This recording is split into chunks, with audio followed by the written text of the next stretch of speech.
जिस व्यक्ति ने हमारे ऊपर तंत्र किया है हमको पता चल जाए तो हम उससे क्या करें, हम उससे सुरक्षित रहें। मैं तुमको बोलता हूँ आप उस व्यक्ति को जानने के बाद भी सुरक्षित नहीं रह सकते। अगर तुम्हारे ऊपर एक बार क्रिया कर दी उसने, मतलब उसको ये बात पता है कि तुम्हारा रास्ता किधर तक है, कैसे जाना है, वो दोबारा क्रिया करने में बहुत एकदम ईजी है। वो पॉइंट मालूम है। मैं आपको बताता हूँ कि अगर मैंने तुम्हारे ऊपर में अगर या किसी भगत ने तुम्हारे ऊपर एक चीज़ एक बार रख दी, वो 1 लाख बार रखने की ताकत रखता है। अब आपको सुरक्षित कैसे रहना है? सबसे पहले है सुरक्षा रखना है, तो सबसे पहले आप किसी घर पे भोजन मत करो। फैमिली रिलेटिव्स में भी नहीं। दूसरा, आप पानी मत पियो किसी, आपको लग रहा है मेरे पे तंत्र, तो पानी मत पियो। तीसरी, कभी भी किसी के हाथ की सफ़ेद मिठाई मत खाओ, चाहे वो प्रसाद रूप में दे या कैसा भी दे। और कभी भी किसी के हाथ के लड्डू मत खाओ।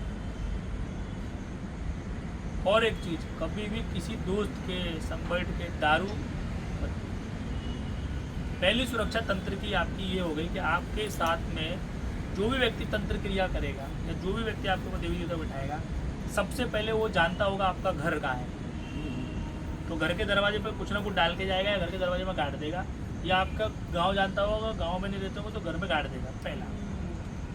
ठीक है, तंत्र क्रिया ऐसे होगी। दूसरा क्रिया कैसे करेगा, आपको खिलाएगा पिलाएगा वैसा, फिर बलि करेगा, लेकिन बलि करने के बाद भी आपको खिलाएगा पिलाएगा वो, तो तंत्र क्रिया करता। नहीं तो जाके मुकेश अंबानी पे करो ना तंत्र क्रिया। ठीक है, अब तुमको सुरक्षा कैसे रहना है? एक सुरक्षा क्या है, किसी के हाथ तक खाना पीना नहीं है। दूसरा क्या करना है, प्रॉपर तरीके से सुरक्षा कवच बना के पहनना, प्रॉपर तरीके से सुरक्षा कवच बना के पहनना। तीसरा, ऐसा गुरु जो आपका गुरु है, जो भगवान दत्तात्रेय की या गोरखनाथ की प्रॉपर विधि विधान से दीक्षा देता हो, उससे गुरु मंत्र की दीक्षा लेना और 1.25 लाख गुरु मंत्र का जाप करके दशान सवन करना। बस गुरु शरण भगवान दत्तात्रेय या गोरखनाथ की। ठीक है। दूसरा मोस्ट इम्पोर्टेंट, आपकी कुलदेवी कुल देवता की पूजा जब महीने में एकादशी से अमावस्या करो एटलीस्ट 12 बार। आपकी अखंड सुरक्षा हो गई जीवन भर की। और भी सुरक्षा चाहिए इससे ज़्यादा, तो एक 10 महाविद्या में से एक ऐसी देवी जो आपके कुंडली में कोई परेशानी होती है, उनको भी सॉल्व करते करते आपके ऊपर तंत्र ना होने देना। वैसे मतलब 10 महाविद्या में से ऐसी एक देवी को आप इष्ट देवी बनाना। जैसे एग्जाम्पल के लिए बोलता हूँ, न्यूमरोलॉजी से समझा देता हूँ आपका। जैसे आपका टोटल 4 आता है, ठीक है, टोटल 4 आता है, तो आपका जो कुल मतलब राशि ग्रह जो होगा वो होगा राहु। तो राहु एक तांत्रिक ग्रह है, तो आप पे तंत्र कोई करेगा नहीं तो भी तंत्र होते रहेगा अपने आप। जैसे आप जाओगे 4 रास्ते पे, किसी ने उतार करके रखा है, पैर लग गया तो उतारा भूत प्रेत आपके ऊपर आ गए। तो ये सब आपकी बुरी परिस्थिति कौन लाएगा? ये लाएगा आपका राहु। ठीक है। अब उस समय पे जब राहु की दृष्टि होगी, वक्र दृष्टि होगी, और वैसी वक्र दृष्टि जब स्वामी ही ग्रह तुम्हारा राहु है, तो परेशानी तुम्हारी जिंदगी में चलती रहेगी। अब राहु भी कंट्रोल हो और जो कोई तंत्र ना करे वो भी कंट्रोल हो, तो उसके लिए आपको इष्ट देवी बनाएंगे। आपकी कौन बनाएंगे? छिन्नमस्ता। माता छिन्नमस्ता को आपकी इष्ट देवी बनाएंगे। अब अपनी माता छिन्नमस्ता के साथ में माता बगलामुखी को संपुटित करके एक मंत्र आपको दिया, वो आपकी इष्ट बना दिया। इष्ट बनाने के बाद एकादशी से लेकर अमावस्या 27 माला प्रतिदिन जाप किया, तो आपका तंत्र की समस्या जीवन भर जब तक रहेंगे, जब तक आपकी सॉल्व हो जाएगी। मतलब आप तंत्र कोई करेगा तो सुरक्षित वहाँ पे करेगी। दूसरा, आपके कुल की जो शक्ति है, कुल देवी, उसी को संपुटित करेंगे उस पूजा में, एकादशी अमावस्या ही। उसके बाद आप धन के मार्ग चल रहे हैं, तो आपको क्या करेंगे हम, आपके लिए भगवान यक्षराज कुबेर का मंत्र भी संपूर्णित आपको देंगे। मंत्र देंगे कि आपको उसी दिन एकादशी से अमावस्या उसी टाइम पे, और फिर माता पद्मावती, इन मंत्रों को देंगे। इन मंत्रों में क्या करना है आपको, ये एकादशी से अमावस्या 27 माला आपको जाप करना है। जो आपको इष्ट बनाया जाएगा उष्ट का जाप करो। उसके बाद आपकी कुलदेवी का जाप कर लो, कुल की शक्ति का। उसके बाद अपना कुबेर का जाप कर लो 2 माला, और 5 माला पद्मावती कर लो। ये आपको महीने में 5 दिन करना है। लेकिन ये साधना आपकी पूरी कब होगी? हर महीने 5 दिन करना है। 12 होने के बाद एक साधना मानी जाएगी, और जिस दिन ये पूरी 12वें महीने में कर लोगे, कोई भी एक महीना छोड़े जब कर लोगे, तो 12 महीने के बाद आपको अखंड सुरक्षा प्राप्त होगी। अखंड लक्ष्मी प्राप्त होगी। आपके जीवन में जो भी आपका स्किल है, समझ लो आप मैकेनिकल इंजीनियर हो और मैकेनिकल इंजीनियर होते हुए आपको 1 लाख रुपये पगार है, मैं बोलता हूँ आप 1.5 पे पहुँच जाओगे और आने वाले 3 साल में 5 पे पहुँच जाओगे। इसका ऐसा आशीर्वाद मिलेगा। कोई भी तुम्हारे पे तंत्र करेगा, तंत्र काट अपने आप होते रहेगा। ऐसा ये आपका प्रोसेस है। इससे आप तंत्र से सुरक्षित रहोगे, इसी से आपकी लक्ष्मी प्राप्ति भी हो जाएगी, आपका भाग्य भी उदय हो जाएगा। बस कितने दिन करना है? मात्र महीने में 5 दिन। अब आपको और भी आपका मन लग जाता है, आप दीक्षित हो गए, आपने गुरु मंत्र की दीक्षा ले ली, तो अपने गुरु मंत्र की 4 माला प्रतिदिन जाप करो। 1 माला कुलदेवी का करो, 1 माला इष्ट का करो। 10 मिनट सुबह आप बैठो, आराम से सोफे पे बैठो। नीचे बैठना जरूर नहीं मैं बता रहा हूँ, बैठ ही नहीं पाती। आप नीचे नहीं बैठ सकते हो, आप सोफे पे बैठो। चाहे सोफे पे बैठो, अगर सोफे पे बैठ के जाप कर सकते हो सोफे पे बैठ के जाप करो। सोफे बैठ के नहीं करना है तुमको, तुम्हारी बॉडी कंफर्ट है, तुम्हारी बॉडी साथ दे रही है तुम्हारा जाप करने में, तो आप प्रॉपर विधि विधान की चौकी लगा के चौकी के सामने बैठ के उधर जाप करो। 5 दिन का ही तो फर्क है ना। नहीं तो सिंपल तरीके से कुछ नहीं करना, आचमनी लेनी है, सोफे पे बैठना है एकदम आराम से राजा बाबू बन के एकदम, और अपनी माला लेनी है। ठीक है, माला गोमुखी में रहेगी। 4 माला गुरु मंत्र करो, 1 माला चेतना मंत्र करो, 1 माला कुलदेवी करो, 1 माला इष्ट देवी करो। बात खत्म। उठो और उठ के अपने खड़े रह के जहाँ मंदिर आपका दिया लगा के बोला उनको, आपको हम लोग दिया अर्पण करते हैं, आपका काम खत्म हो गया। इतना तो कोई भी कर सकता है ना। हाँ, इतना ही करना होता है। अब इसको तुम कितना डिफिकल्ट बना दो कि 1 पैर पे खड़े होकर करो, 1 अंगूठे पे खड़े रह के करो, ऐसे ही बैठ के करो, यही मुद्रा में करो, कोई नहीं कर पाए तो ये फालतू की बकवासें हैं। जितना डिफिकल्ट चीज़ें, आप जीवदानी गए, क्यों गए जीवदानी? क्योंकि जीवदानी का नाम प्रचलित है कि यहाँ पे इतना प्रॉब्लम सॉल्व होती है, बहुत इच्छा करती है, ये करती है। अगर मैं बोलूँ आप 4 माला जीवदानी की माता की जाप करो तो नहीं करोगे, क्योंकि वो पहाड़ पे है ना, 1500 सीढ़ी चढ़ के जाना पड़ेगा, तो कठिनाई है। तो और बड़ी देवी, आप ज्वाला जी जाओ तो और बड़ी देवी, क्योंकि वहाँ पे तो लोग पहले मर जाते थे, गिर जाती थी ना, वहाँ पे रास्ता ही नहीं था। तो पहाड़ों पे मंदिर क्यों बनाए लोगों ने? सिर्फ इसीलिए बनाए हैं कि आप कठिनाई फेस करो तो आपको समझ में आए कि भाई इतना चल गया है, ये श्रद्धा भाव रहे।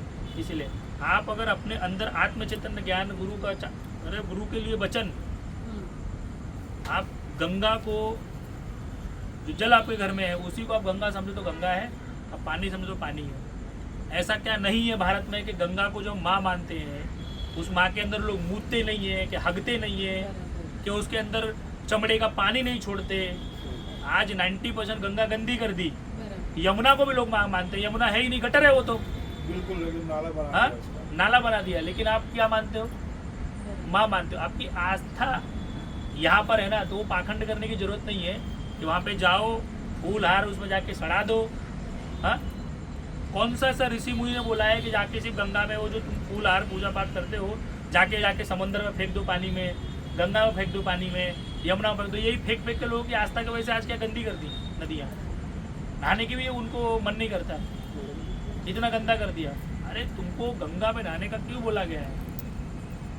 गंगा में जो विसर्जन की जो विधि है, क्या क्या उसमें डालना चाहिए उसको देखो ना। गंगा में आप राख विसर्जन कर सकते हो। कौन सी राख? जो पूरी तरीके जल गई है। कोयला विसर्जन नहीं कर सकते, जो पूरा भस्म बन गई है उस राख को विसर्जन कर सकते हो। उस राख से पानी शुद्ध होता है। तो ऋषि मुनियों ने क्या बोला है कि आप उस राख को डालोगे तो पानी शुद्ध होगा, उसमें कोई गंदगी होगी तो नीचे बैठ जाएगी और बह जाएगी आगे। ठीक है।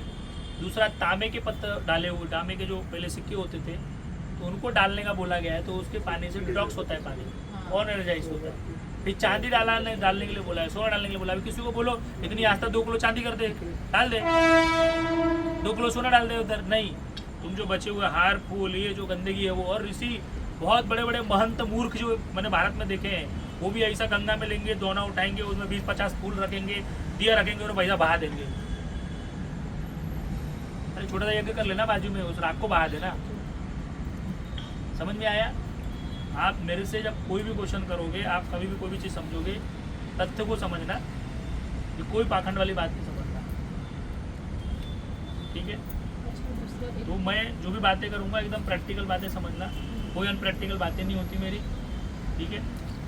आप घर में 10 मिनट 15 मिनट जाप करना है बस, आपको एक बार साधना करनी है। जितने भी मैंने तुमको बताया ना कि भारत में जितने मंदिर हैं, आज जाते हैं केदारनाथ, लोग जाते हैं। केदारनाथ फेमस क्यों है? क्यों फेमस है वहाँ पे? इसीलिए कि सिर्फ उसकी जो चढ़ाई है ना बहुत कठिन है। गधे खच्चर घोड़ों से जाते हो, आप घर पे शिवलिंग रख लो, उसका रुद्राभिषेक कर लो, कुछ नहीं होता है। 108 ओम नमः शिवाय, ओम नमः शिवाय, ओम नमः शिवाय, एकादशी अमावस्या कर लो, आपको वही फल मिलेगा जो आप केदारनाथ पे जा रहे हो। उधर जाओगे पैसा खर्चा करोगे, आना जाना करोगे, 4 माला वहाँ पे जाप भी नहीं करोगे, शिवलिंग देखोगे आ जाओगे। तो क्या देखने जा रहे हो पत्थर की मूर्ति को? अपने घर पे बना के रख लो उस पत्थर की मूर्ति को, देखते रहो। ऐसा कोई सिद्धपीठ नहीं है और ऐसा कोई भी मंदिर नहीं है जहाँ पे जाने के बाद तुम्हारे दुख दर्द खत्म हो जाए। आपका भजन तब जब भी आपको दुख दर्द खत्म करते, कोई मंदिर ऐसा है आप बता दो जाके कि वहाँ जाओ, उस मंदिर को छुओ मूर्ति को, और आपका पित्र एकदम खत्म, पित्र दोष खत्म हो जाएगा। आपकी जो कुलदेवी कुल देवता है, जो आपकी कुलदेवी भेंट लेती है ना, बकरे की भेंट, मुर्गे की भेंट, सुअर की भेंट लेती है, वो लेना बंद कर दे। ऐसा है क्या कोई? तो फिर काय के लिए इन सब चीज़ों में? आप जो साधना मार्ग बता रहे हो ना उस पर करो, समझ गए ना? एकदम सिंपल तुमको समझाने का कारण यही है। पहले मनस्थिति बदलोगे तो परिस्थिति बदलेगी, और गुरु क्या करता है? मन को बदलता है। मन नहीं करेगा पूजा करने का, क्यों नहीं करेगा? क्योंकि मनस्थिति बदली ही नहीं है। संकल्प क्यों लिया जाता है साधना में? इसीलिए संकल्प लिया जाता है कि आप उस चीज़ को करने के लिए, मतलब मैं 15 दिन ये जाप करूँगा, आपने संकल्प लिया। आप चैलेंज मत लो अपनी ज़िंदगी में कि मैं ये 41 दिन जिम करूँगा। आप संकल्प लो कि मैं 41 दिन संकल्प लेके जिम करूँगा बॉडी को स्वस्थ रखने के लिए। आप संकल्प लोगे तो आप उसको साधना में कन्वर्ट करोगे, आप जिम कर पाओगे। आप नहीं कर पाओगे नहीं तो संकल्प की मीनिंग, साधनाओं में जो साधना के जो अनुष्ठान है ना, जो साधनाएं कराई जाती हैं उसकी मीनिंग समझाना पड़ता है। अब जो तुम अभी तक जो तुम घूमे हो, भक्तों के पास घूमे हो, मुर्गा बकरा काट दिया, उतारा कर दिया, ये कर दिया, फलाना कर दिया, यहाँ पे पूजा दिन देखना अनुष्ठान होगा तो प्रॉपर। और ये हवन कोई नॉर्मल नहीं होगा, तांत्रोक्त और मांत्रोक्त हवन होगा। तांत्रिक समझते हो? हाँ, जो तुम काले जादू की बात कर रहे हो, काला जादू नहीं, कोई बलि प्रथा नहीं, कोई कुछ नहीं। यहाँ पे होगा एकदम शुद्ध सात्विक जड़ी बूटियों से हवन, तांत्रिक मंत्रों द्वारा और मांत्रिक मंत्रों द्वारा। अनुष्ठान 1.25 लाख मंत्र जाप करेंगे तुम्हारे नाम पे, और उसके बाद दशांश हवन करेंगे। उसके बाद देखना, मैं तुमको बोलता हूँ तुमको कोई प्रॉब्लम नहीं आएगी।